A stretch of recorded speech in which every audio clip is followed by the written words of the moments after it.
Hello and welcome to Summit.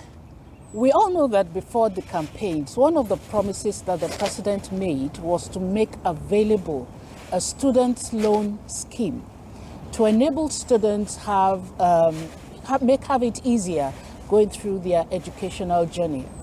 And immediately the president came into office, one of the first things he actually did was to make that scheme active. And he approved 100 billion naira was approved. And but recently, the ICPC came up with an investigative report that 71.2 billion naira out of the 100 billion naira is unaccounted for. And this was what the ICPC report revealed. And that 71.2 billion was misappropriated by the administrations of various universities responsible for managing the funds.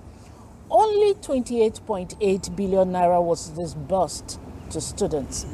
But then the managing director of NELFund, Dr. Akintunde Sawyer, on Sunday, in one of the media houses that he featured on, said that debunked this report of the ICPC. And then also, yes, on Monday, some students actually blocked the Lagos-Ibadan Expressway, protesting on this same issue. And so that's what we're going to be looking at on Summit this morning, talking about the Students' Loan Scheme Corruption Saga. And to discuss that with me this morning, I have an attorney at law, someone who's well-versed in constitutional issues and also national issues, Barrister Jide Ologun, on the program this morning. You're welcome, sir. Thank you very much. Thank you for joining me on the program. You're welcome. All right. So let's just start. What are your thoughts on this current state of corruption and misappreciation in the student loan schemes issue? Thank you very much. Constitutionally speaking, it's been envisaged that some elements will be corrupt in the nation. Envisaged? Yes. That word envisaged is strong. Quite strong. Because every human society is vulnerable to corruption, depending on the system operated. So what we talk about are levels of corruption, because man's nature is sinful, except you are able to tame that nature. So now, why I disclose that it's been envisaged is that in section 15 subsection 5 of the Nigerian Constitution 1999 as amended, it is clearly stated that the state shall abolish corrupt practices and abuse of office. So that gives the state the power to deal with corruption. So if the state now has a weak system, corruption will prevail.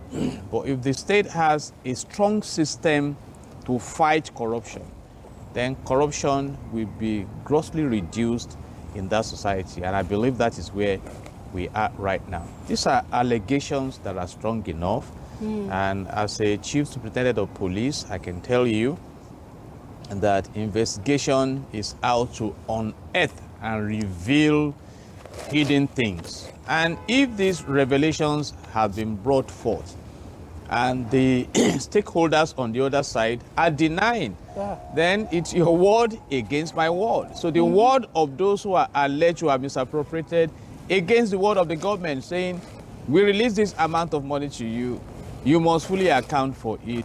So I leave it to the government. And our president and commander-in-chief of the armed forces, Asiwaju Bola Ahmed Tinubu, has done well by coming us with this students' loan project.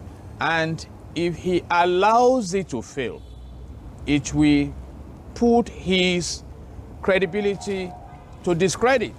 So in project management, we say that projects don't fail midway.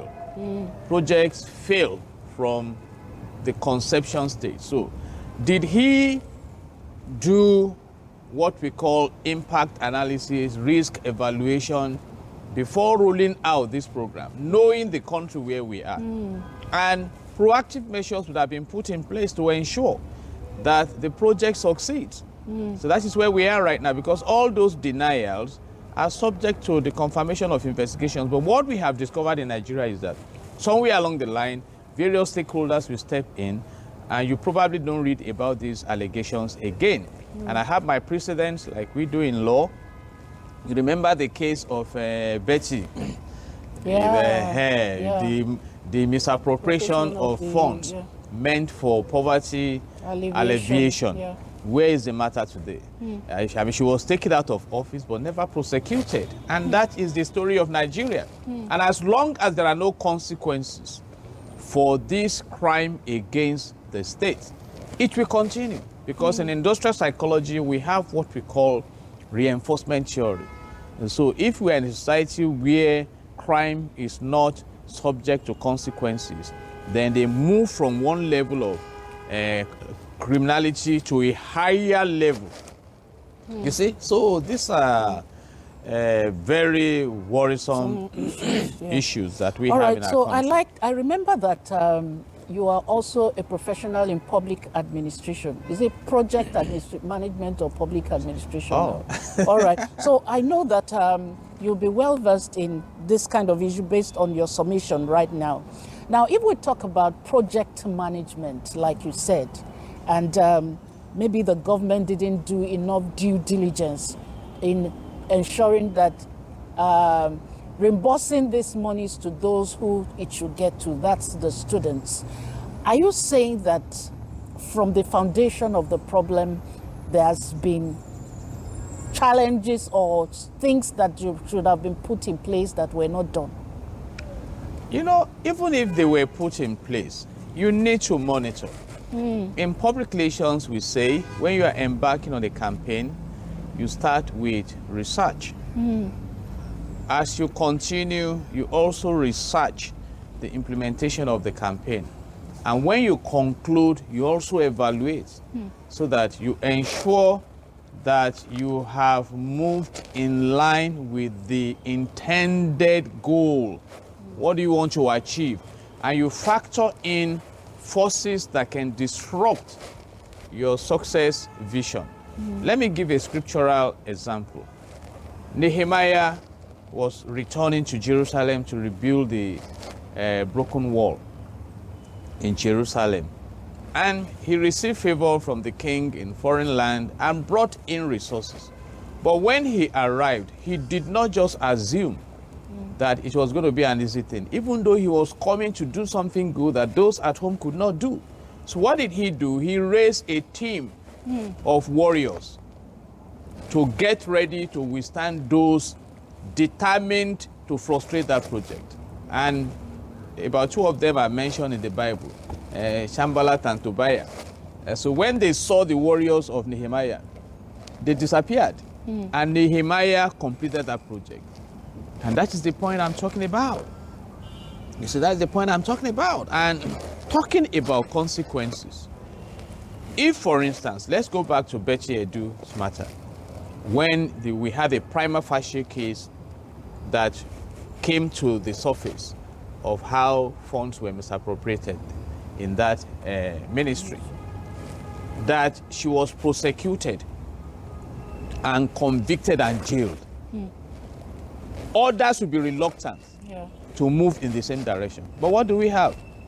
Some will now make reference to the Constitution that we have presumption of innocence, that until the allegations are proved beyond all reasonable doubt, you cannot say that the person is a criminal. And I quite agree with that. So, and that, in fact, in this case, there was even no prosecution. But she was just taken out of office. So another person coming will say, what is the worst thing that can happen? Hey, they sack me now. Before they sack me, I better make a chop. That is one side of it. Another side of it that is hidden is this network of corruption. I will bring in the president of the present president of the Senate, Godswill Akpabio, when he was invited by the 8th National Assembly to explain how the funds of the Niger Delta Development Commission was expended, talking about alleged corruption. And he came boldly to the House of Senate and started to mention who and who collected from the money. And they said, off the mic, you remember? Yeah. And they stopped that investigation. So you find a network of corrupt elements. So that if this person carries 7 billion, okay, go and give 1 billion to this Oga. Oh yeah, transfer 500 million to this account. So that when it is time for investigation, Oga, they've started investigating this matter. Oh. You know, say your name there. Oh. Many. And your guy will carry telephone. Hey, don't go there. You know, so these are issues in our country. But if we are serious about fighting corruption and you shut your eyes and you don't care who is involved, what is their caliber, you deal with them, the message will go out there clearly. How much have we lost to corruption in this country? Too much. I mean, and that is, Now that is the case. Now we're talking about 71.2 billion naira. Now, the managing director of Nelfund, Mr. Akitunde Sawyer, has come public to debunk this report. What's your assessment of his reaction? You see, I mentioned it earlier. By the grace of God, I'm a chief superintendent of police. So if I were to be investigating that matter, if you are saying my allegation is wrong, then show me your own proof. Who received the money? Which bank transmitted it? Where are the documents? Simple. We had a tenant who refused to complete his rent, and he kept on telling me, sir, I have paid the full rent. No big deal. You pay to my account. These are the funds I received from you on rent between this number of years. Now go to your own bank. Let them give you your statements. Then we reconcile. Until date, he was unable to do that. He just kept shouting. And I said, okay, on the scale of compassion, just go. Leave the rent. You see, so when you talk of investigations, or is it that the government is lying against that agency? I mean, we need to know. I keep saying it. If the government lied against Betty Edu should sue the government now that you have defamed my character. There must be evidence, documentary evidence. Even if transactions are carried out by internet devices, you can trace them now. That's why we have the Interpol, we have, boy, like I said, in Nigeria, they will just come and deny, and if the government allows that denial, then it shows that the government is mischievous. Ekweremadu in the UK. Before Ekweremadu and his wife were arrested, the Metro had their investigations completed. They had their facts and figures and everything, and the parties involved and everything. So it wasn't that they were arrested and they started now looking around for facts to nail them. So those are issues. And if we are still at that level in Nigeria, it is very unfortunate. Corruption will continue to grow stronger and stronger. We say the same thing in respect of energy. Just coming up with different kinds of estimated billings and crazy billings. Dangote shouted that some elements in NNPC had blending plants near Malta. Did anybody investigate it? Did we come to the conclusion? At a point in this country, some people imported contaminated fuel into the country. Was anybody prosecuted? Was anybody jailed? You know how much crude oil has been stolen from Nigeria? We read the refineries. Exactly. That one is there now. Yeah. We read that people were arrested, illegal refinery, and some vessels were arrested, and some products were confiscated. But who are the sponsors? Who are the sponsors? Comrade Oshiomhole and Senator Oshiomhole rose up in the Senate that these people are known to government. Honorable Dele Alake spoke at a time that powerful people are behind illegal mining in the north.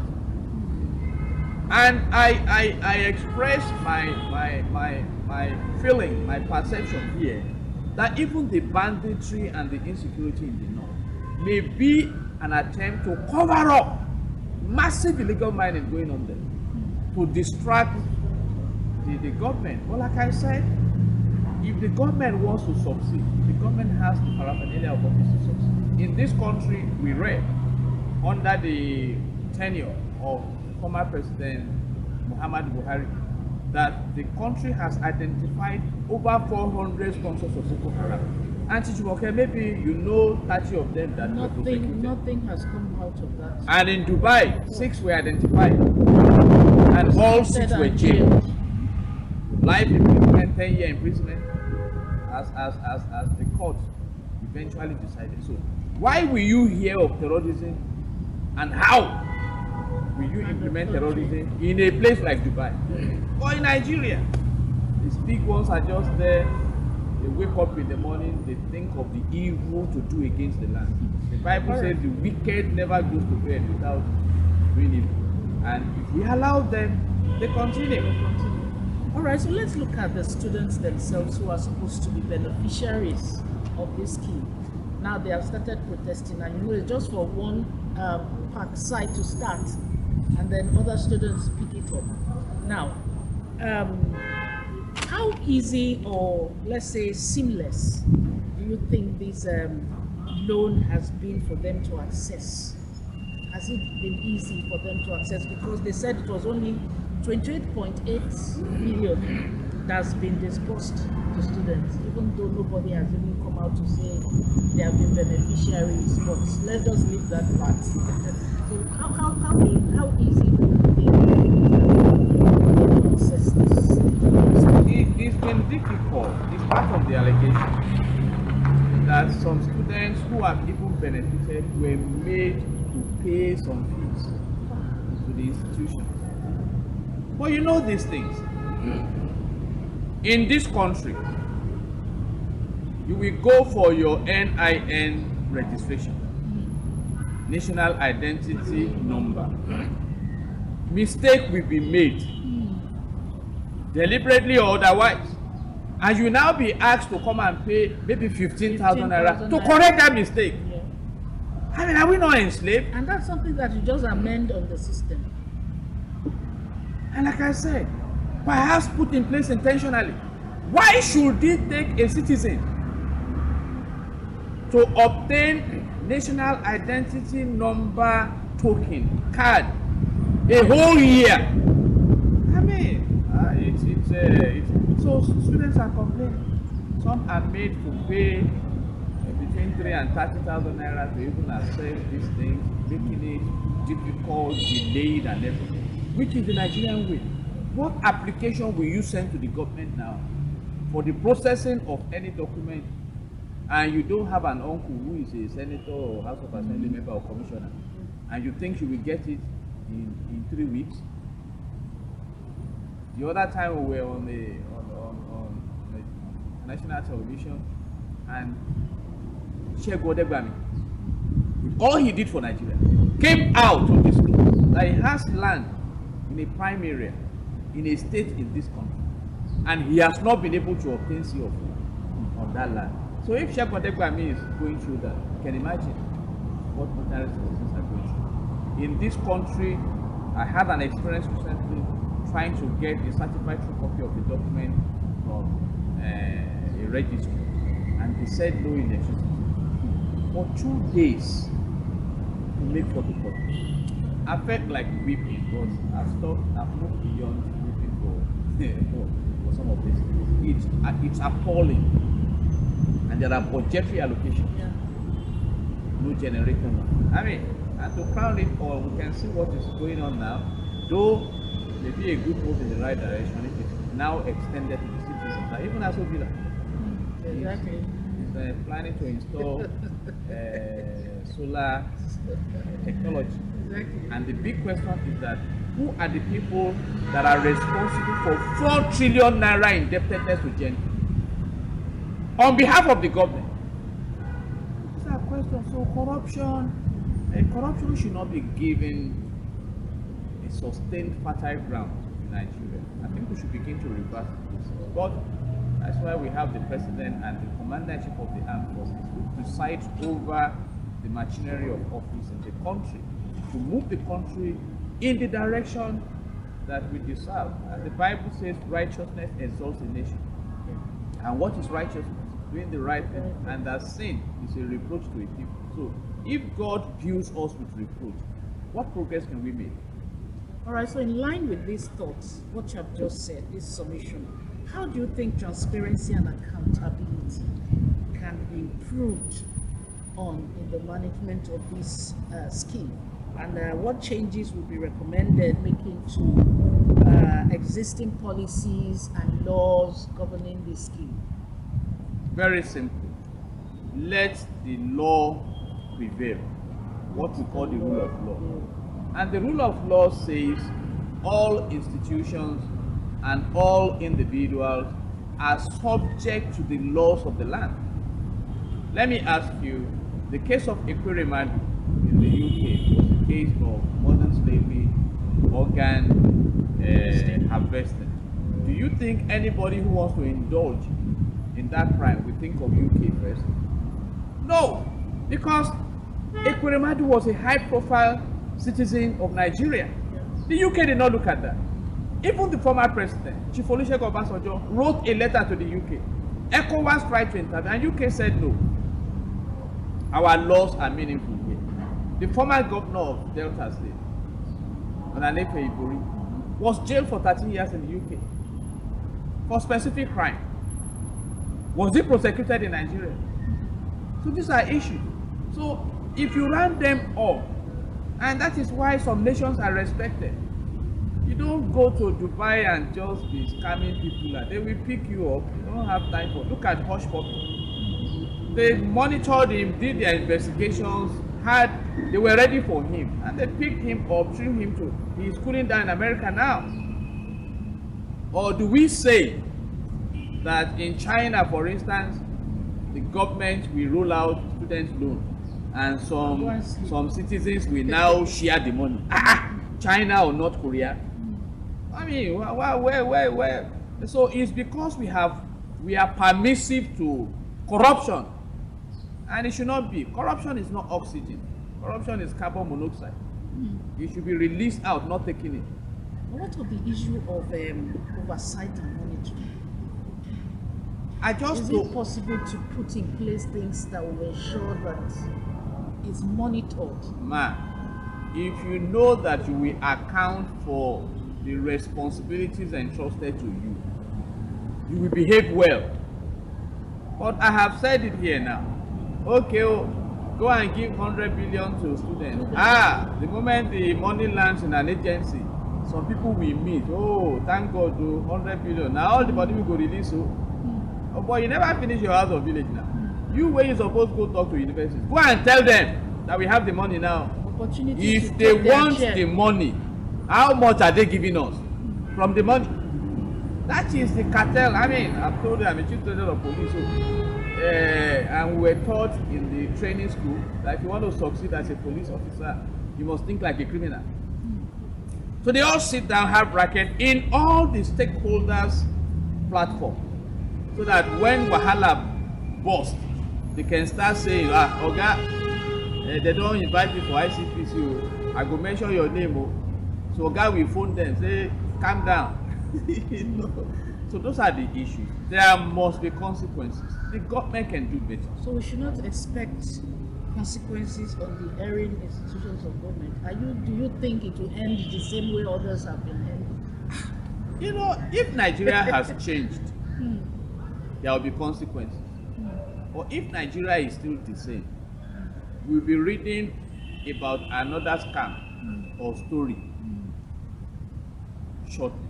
And that is the case of Nigeria. There's another one brewing. The refinery exactly. is brewing now. So at a point, it was whether the refinery was actually activated or not, and blah, blah, blah, blah, blah. And now we are reading that why Mele Kyari was sent away from NNPC is because they discovered some fraud.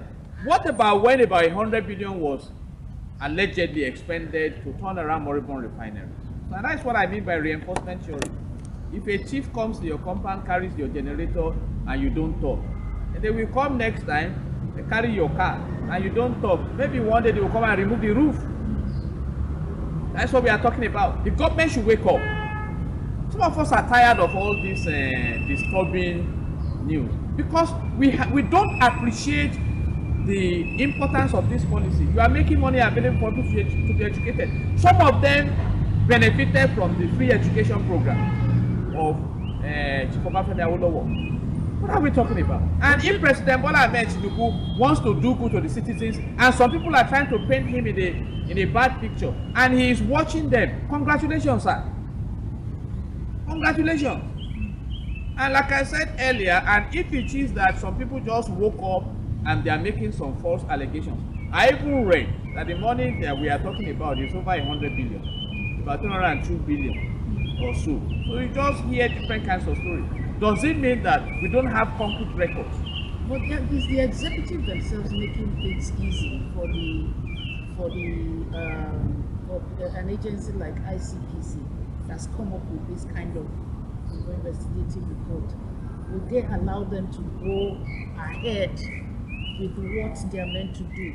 I cannot hold brief for them, but I have insinuated that when somebody realizes his name will be mentioned, they may interfere, you see. And it played out in the case of Betty Edu. You recall that when the case of Betty Edu came to the airspace, we started hearing some names. Minister, this one that collected from the money. You know, this person is Aso Villa. And I knew at that point that this case is going nowhere. You know, and it has gone nowhere. Than to go under the carpet. All right. Thank you so So much. please, I want my president and commander-in-chief of the armed forces, whom I respect so much, to succeed. But it's up to him. I mean, I think the president of Nigeria is likely to be the most powerful president in the whole world by virtue of Section 5 of the Nigerian Constitution. So please, sir, don't let some people just mess you up, and don't let us jeopardize the future of these children that should benefit. Because this is actually a good scheme. Yes, we are talking of insecurity in Nigeria. When people are not educated, no employment, nothing, those are some of the sources of insecurity in any society, for that matter. So please. All right. Thank you so much, sir, for lending your voice to this very, very important discussion. Because, like you said, the livelihood of our children, our youth, lies in getting quality education. And when things like this begin to happen, to deny them of the vast opportunities that exist in the country is quite sad. So please, the ball returns to the table of the President of Nigeria to take up this issue and ensure that his dream concerning this student loan scheme is actually successful, and the students actually benefit from it. And that's it today on Summit. Thank you so much again, sir, for God bless obliging Nigeria. me. Yeah. All right, so we'll move on to the next segment on Summit, which is, like we always do, showcasing developmental strides in the administration of Governor Babajide Sanwo-Olu in Lagos State. So please enjoy that and have a wonderful day.